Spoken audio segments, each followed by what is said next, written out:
Meskipun belum dapat dipublis pihak rumah sakit secara resmi, setidaknya tercatat 15 orang ditandu menuju puskesmas Muara Aman. Sementara ini, baru 3 diantaranya diketahui telah meninggal dunia.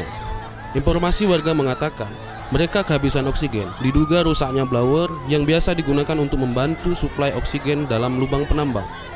Mereka yang menjadi korban adalah orang-orang yang masuk ke dalam lubang untuk membantu beberapa orang yang ada di dalamnya. 16 orang yang jadi korban, mereka membantu beberapa orang yang ada di dalam saat turun makan siang. Dari pantauan di lapangan, korban terlihat lemas, pucat, dan hilang kesadaran, dan sebagian korban dirawat di puskesmas Muara Aman. Juga ada yang di rumah sakit Ujung Tanjung. Berikut liputan di lapangan.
Dari lokasi kejadian Lebong Tambang, Sumitra melaporkan.